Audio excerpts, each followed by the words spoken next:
welcome to the show, Yasmine. So lovely to have you here. Thank you so much for having me.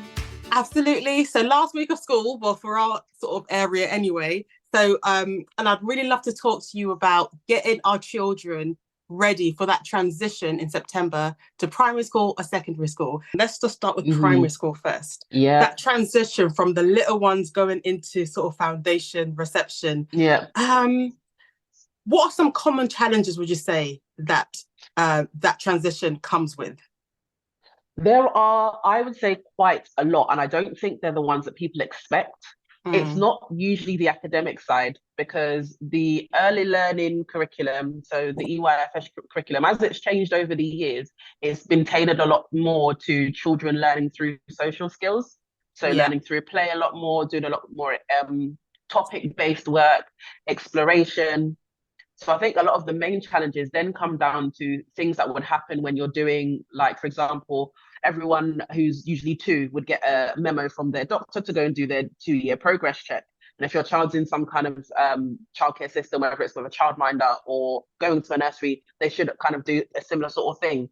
And they're more checking the physical development as well as some of the cognitive side of things. And I think that is actually where a lot of the challenge stems. So as a parent, as much as you might think, it's brilliant because they can count and they know their alphabet and those sort of things, the challenges more come from that side. So it's more of the gross motor and fine motor skills of being able to do up buttons, being able to zip things up, tie laces. All of those things would then allow the children to be able to hold pens and pencils appropriately, which will allow them to get into education once they've passed the sort of foundation stages and transition through. Similar with just social skills, a lot of the activities that the staff will be doing with them, whether it's a teacher or a TA, it's all group based a lot of the time. So they'll be doing like some sort of playing, and then all of a sudden they'll throw in some kind of early learning goal. So if it's, for example, they're playing in water, they might talk about things sinking or swimming and why they do that, and then teach them a little bit about water resistance, gravity, buoyancy. But they wouldn't use those words, but obviously that's the kind of understanding they're developing with the children. And then they'll throw in some number skills in there, and then all of a sudden they might start doing some letter formation. But it all happens through play. So I would say one of the biggest challenges is if your child, and as you've been growing them up until that stage of when they're now becoming 2 and they can officially start going into schools and nurseries, the biggest thing would be more of that side of things, making sure that socially they've been able to have enough opportunities to mix with different adults, be in different environments, but also stimulate certain conversations as well, because that's more of the challenging part. The quieter they are, it's harder for teachers to really get an understanding of them. If they don't feel confident, coming into social settings is then going to cause a lot of anxiety and sometimes a bit of distance. Not to say that they're not able to do the work, but the way the work is going to be presented to them is always in a social setting. So I would say it's more about the social skills, gross and fine motor skills, the cognitive side, all of that stuff that comes up on that progress checking you, ticking away, saying, can my child do that? Do I remember? Are they left-handed? Are they right-handed? All of that stuff, that I think is the most of the challenge, especially for teachers as well as parents going into that transition into school for sure. It's not about the alphabet, it's not about the numbers. No, it's not, is it? Animals, not at all. They'll pick that up as they go along. That's all that spongy stage for them, but it's more of them having those basic skills first. Finger grips, being able to tie knots, even if they're simple ones, using grips and pegs, being able to hold conversations, have conversations, knowing when to say sorry, being empathetic. It's that side that, we've got to spend time rearing, and it will only come through them being in different situations as they were growing up. And it's kind of hard, I think, for parents as well, especially because depending on your pregnancy, depending on the situations, there might be certain things you're a lot more protective about. And not really want maybe or not have had the opportunity or the thought to expose your child to, but a lot of them are going to be very valuable as they go into school for sure. And we all know children develop at different stages, and children are going to adapt and settle at different stages as well. But what's a sign that a child is just not is struggling to sort of settle into that new environment? And maybe it's been, I don't know, so they start in September and by Christmas they're still sort of not quite right. What are the sort of signs for that, and what can you do? Oh, signs, I would say it's going to be probably their general demeanor. Have they changed? Are they a bit more reluctant than what they used to be? Some children are shy. My youngest, I think, comes off quite shy in larger group settings, but it's just that it takes him time to warm up. Once he's there, and then you wouldn't think of him being as somebody who's shy. But when you meet him for the first time, it's very much the same. So I would say their general demeanor, if they just don't seem to be engaging with the schoolwork. So, you can come and have that conversation at the end of the day. How was your school day? And it's usually, oh, fine. What did you do? Nothing. But, past that, in just day-to-day bits, they'll, bring up different friends' names, or they'll talk about their teacher, or they'll recall a fact from school that, they're all good. If there's not much recollection of what's happening in the school setting, I would say there's definitely something there that they may be struggling with. And if they're at a point where they've gone past the October half term and they're still not settled, as in they don't seem to be talking about friends, or they don't seem happy in the environment, so maybe they don't recall too much about the school day, but it doesn't seem like a place that they want to go to, it might be another sign that they're struggling a bit more with more of the social aspect of things, for sure. Yeah, absolutely. I just wanted to quickly move now into secondary school, because secondary is a whole different ball game. Yeah. Because obviously, so the kids are 11, usually when they go into year 7. And it seems like such a big jump. I think that's what it is. So even sometimes you see some of the year 7s and they're tiny and their blazers are like hanging off them. So just physically, but also mentally and emotionally. So talk us through that transition. What makes it such a big step? Because there's so much to it, isn't there? There is. I think the main issue is the switch in school structure. So primary school structure is very much one teacher, 30 children. It's me and them all day long. That's the family unit. Whereas secondary, the transition is completely different, because it's one student, 8 teachers, and sometimes multiple different sets. So everything changes, and it changes hourly. So there's that. The size of the building obviously is going to be a lot bigger, because most primary schools, even if they're 3 or 4, form entry would still hold less than 1,000 pupils, whereas secondary, the starting is usually 1,000. So it's a completely different environment there. You've got the school that there's so many things that are different. So in a lot of the primary schools that I worked in, and I think a few more are sort of catching on, you have to be really about the transition in year 6. So as much as SAT is a priority for the school only, for the primary school. Because once they go to secondary school, they go to baseline them and retest them. Yes, exactly. I told my daughter that, and she was like, that's neat. I'm like, listen, don't even worry about it. So parents, honestly, the pressure you would want to put on them for them getting in, getting really good SATs results, I get it to an extent if it's a school that is maybe a grammar school, or, you focus on their 11+. But if it's the standard statutory SATs, let them do it and be happy. Because the school's going to baseline them and do it all over again anyway, and put them into sets according to their ability at that time. They won't take into consideration the SATs at all. They do their own form of testing. So that's one thing about the SATs. Instead of teachers being super focused and parents also being super focused about those end of year exams, it should be more about the transition. So we, 2 of the schools I worked in adopted calling year 6 pre-secondary. Changed the uniform slightly, and then also brought in things like lockers and planners, just to get them used to those basic things, because a lot of that becomes more daunting, because you're now having to organize yourself a lot more. Normally you come in and be like, Miss is in control, and she'll tell me, or Sir's in control, they'll tell me when we're doing maths, when we're doing English, when we'll switch to art, when all it's going to be is a bell, and then you've got to organize yourself, rush to the next class, make sure you're on time, make sure you don't get detention, have you got the right books? There's a lot more onus on the child to organize themselves a lot more. So I would say for parents, it's more about opening your child up to that opportunity to be more responsible, but do it through organizing them. And that is such a key skill for them to carry throughout secondary, because those years 7 to 9, it's all about getting their key stage 3 curriculum. Once they've got the basics down, they've got enough to be able to take a foundation GCSE. Once they get to key stage 4, which is year 10 onwards, they're starting to pick more of their options. If they don't have the basics down, they're going to struggle. But to be able to have the basics down before, it being about how great the school is or them having the best teachers, if they don't have enough structure to be able to organize themselves, they are going to find it difficult. I think that was one of the biggest things we learned about the children going into secondary when we were in lockdown. That was the biggest thing, that if you take all that structure away and just have them at home and assume that kind of take that almost that primary school ownership of, you know what, we're just here, I'm gonna show you how to get it done. Because they're now losing that organizational skill, they're not then able to transfer it back into the secondary environment once they're back in. So the kids that were in year 7 when we first went into lockdown have achieved a lot lower at GCSE, or are expected to achieve a lot lower at GCSE now.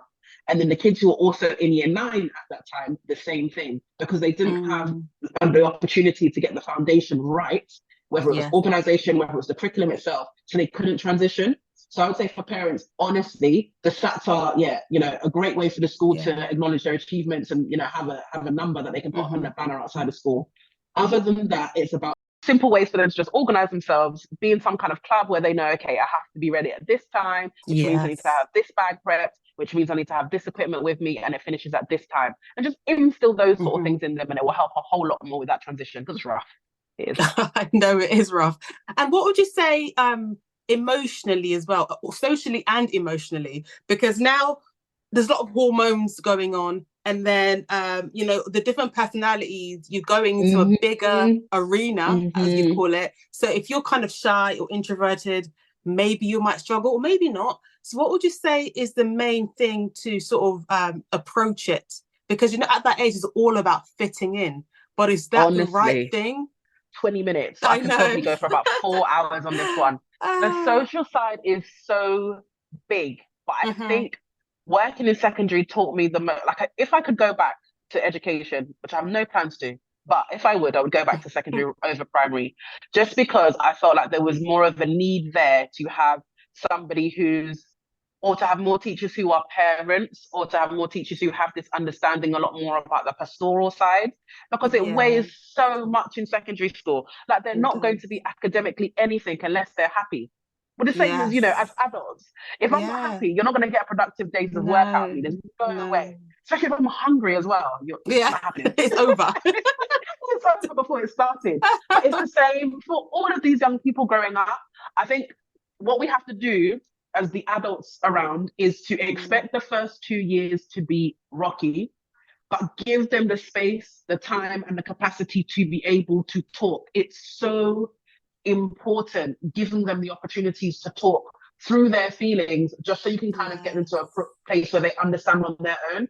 But the secondary environment's not like that. It's very much, every hour on the hour, you've got to be somewhere else. So that's where their form tutors and heads of year should be playing a really big part in terms of supporting them with that.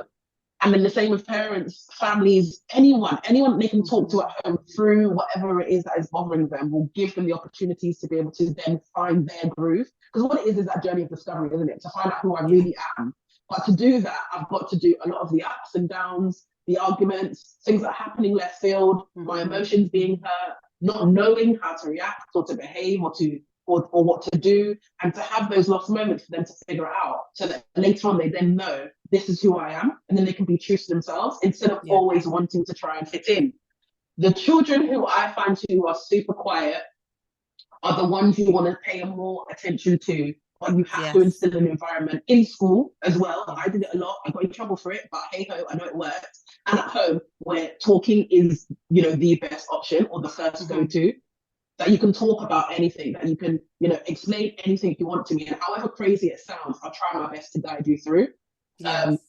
Being a home tutor was always a great thing that I tried to keep as many years as I was in secondary school. But also just finding the time to talk. Like, a lot of the time, because I taught maths, getting through the lesson and wrapping it up would always be quite simple to do, or know where I can cut the lesson off and then find time to talk about certain things. Like if I knew things were brewing, or if I had seen on maybe an update early in the day that some of the girls' school, some of the girls were in disagreement at that point, and just pull them to one side and be like, what?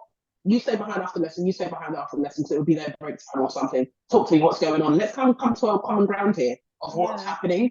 It's just having a lot of those moments is really, really, really vital for them to be able to find their footing. I think as we were growing up, it might have been a bit different. Like, talking wasn't so much of a big thing. But I feel like it should be easier for the generations now. They've just got to take advantage of it. Boys, girls, you've just got to find someone you can talk to about anything and everything, big, small, whatever it may be. Absolutely. I 100% agree with you. And I think it can be quite easy to get lost in the secondary school environment, especially when you're quieter.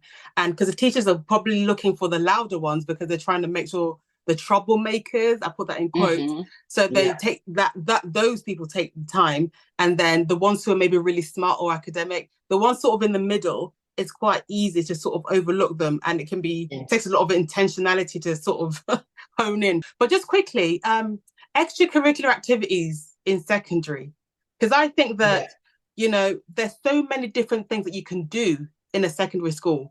And so instead of fitting in, I said to my daughter, who's going to secondary school in September, find your people, gravitate towards your people. If you're not sporty, because sport is a kind of be a big thing in secondary school. It's like, you know, if you're not sporty, but there's like computer club, there's like there's lots of different things that you can do. So instead of fitting in, look for the people that have your interest and just gravitate towards that. You know, and do you think that's 100%. Good advice? Because there's more opportunity. 100%. You've got to find, once you found yourself and you found your people, that's it. You know, we know it already. They tend to become, if not friends for life, but friends for most of that time when you're transitioning and into adulthood as well. It's so important that you find, your group and your groove. And even if it's just one or two people, at least they're consistent with you. Yes, it's not a constant battle of trying to fit in, for sure. I think for boys and girls, it's different challenges. I think for girls, the challenge to fit in is, I would say, probably even more dangerous than it is for boys. Because boys, you fit in different buckets and everyone seems to accept. Whereas girls, you almost have to be a bit more of a chameleon with it.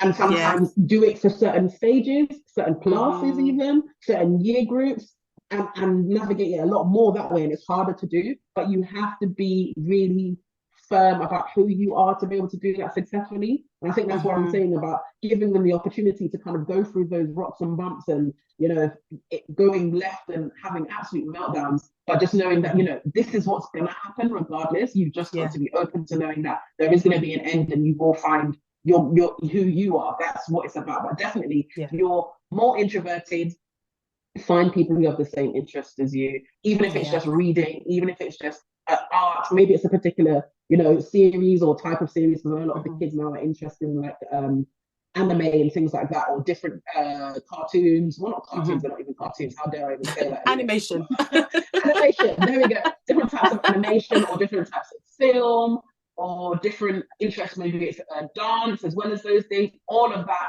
will allow them to be able to find their groups. Definitely finding people who have the same interests as you. It's just a happier place to be in. And then, like I said, as long as they're happy, they'll perform academically. Yes. They have to be happy first. Absolutely. So summer is starting, the 6 weeks are starting. So are you in the camp of switch off completely? Just let the kids be kids, let them play, let them do whatever, no structure, free time, you know? Or should they keep a little bit of academic activities work going just to keep the brain ticking over a little bit? What do you think? I think it depends on your child. Because one of my children, that is a definite no. Any holiday ain't gonna happen. For him, you have to switch off. You have to switch off. And even if you find the academic balance, you do it in small doses. Don't make it too arduous. Don't make it an hour. Make it 20 minutes in the morning, like straight after breakfast, where they're, you know, alert and ready, you know, you're going to get the best of them, but cut it down, make it super, super small and short, depending on if you know they're transitioning like into a new year group. So my son's going into year 4, and timetables are going to be the thing for year 4. We get some of them, but I know if we spend 10 to 15 minutes, you know, every day, it will be easy, and then I can leave him to just have the rest of his summer fully. I think if they're transitioning from primary into secondary, let them be. Let them. If they're also transitioning from primary into secondary, let them be. Just definitely let them be. I think if they've got small key targets, so maybe it's handwriting, a little bit of reading they need to do. If you're going to put it in there first thing in the morning if you can, for no more than 20 minutes. Don't make it, you've got to do an hour of tuition and I bought you this workbook and I'm expecting. Don't do that. They need put the workbooks away. Put them away. Bring them back in September when they're already in the that's right. You're doing too much. And my son always said it to me. He's like, you're definitely a teacher, mum, but you're not my teacher. Very clearly, you're not my teacher. So Okay. don't make school like home. Don't do that. Yeah. And it starts with me. And so many teachers that I work with that have children, when it comes to the summer holidays, everything goes in the bin. There's not a reading book out, nothing. They're even wanting to switch off. So think about it that way. If the teachers are doing the same thing, your children should be doing the same. Yeah. Keep the rigor and the regiment when they're in the school period. That's true. When it's a holiday, let them have the holidays. Let them have them. And let's not underestimate the fact that kids can get burnt out too, just like adults can get burnt out. They could be burnt out from the whole school year, so they need that time to rejuvenate. And it'll be okay that they'll pick back up. We have to have that trust that they'll pick back up. The worst thing is they can't articulate it. We would know it's burnout. They're just going to act up. And then it becomes a thing. And then sometimes we get into this habit of, you know what, you're going to do some reading because you didn't do it. And then it becomes a sort of thing where you're using it as a punishment. We don't want to do any of that. They won't be able to articulate that as burnout, but they need that downtime. It's a holiday for a reason. Even if they've got things that they need to work on, like I said, small chunks, daily. Things, don't make it a whole day of, we're going to spend every Thursday for an hour. Don't do it. No, don't do it. Just to finish up, I'd love you just to give maybe one final piece of advice for all parents, whether you're going into, if the transition is to primary or secondary. What's one piece of advice just to make the whole thing not as daunting and a little bit easier, really? Try your hardest, and it's going to be quite hard, not to focus on how you were when you were in those spaces and times. Your child is their own individual, and as much as, you know, they may be very similar to you in different ways, their journey is their journey. So be open to it. Be open to the ups, the downs, whatever they may be. Just know that you're there to support them. So it would be be their support system as much as you possibly can. Try not to bring your own, issues with education or, love education into it too much. Let them have their own journey. And if you can, be open to a dialogue with the teachers. They will tell you so many things about your children that you don't realize. And even if you're just, at the very beginning, hey, Miss so-and-so's mom, and I just want to be here as much as I can, so let me know about anything. Make it an opportunity for the teacher to feel like they can be open with you, and they will. You'll get the most out of them, and they'll be pushing to get the best out of your children, because it can be daunting, that transition as well, for teachers meeting new parents all the time. So I would say those would be my 3 things. And also, it's much easier to be in contact with primary school teachers, but I found that in secondary, there's much more of a gap. But I think as long as you get their form teacher's name, you can always send an email to the school and ask them to forward it to form tutor, Mr. So-and-so. So sometimes form that's a bit daunting. The form tutor can give you the day-to-day stuff. The head of year will tend to give you more of the overview of how it's going generally, because they tend to log, everything's always logged on some kind of electronic system, and they tend to have access to everything, whereas the form tutor might not have as much access. So day-to-day stuff, definitely form tutor, first point of contact, but head of year as well, and get a feel for what they're like as an individual. But remember, teachers are human. I promise you, most of them are human. Somewhere under all of that facade that they feel like they've got to bring to school, they are very much human, but they're getting better at finding the balance of bringing themselves to school rather than bringing somebody else to school. So just, give them the space to be able to be there, but let them know that you're open. If you can do that, you'll have great relationships with all of them, and that will allow you to be able to support your child as much as you can as well, or children. So, excellent. Well, thank you so much. I'm going to take up any more of your time. Well, thank you for talking to me today. I have an 11-year-old going to year 7, so I'm taking notes myself. Brilliant. Good luck, wishing them all the best. Yes, excellent. Thank you. Thanks for listening, and I'll see you next time.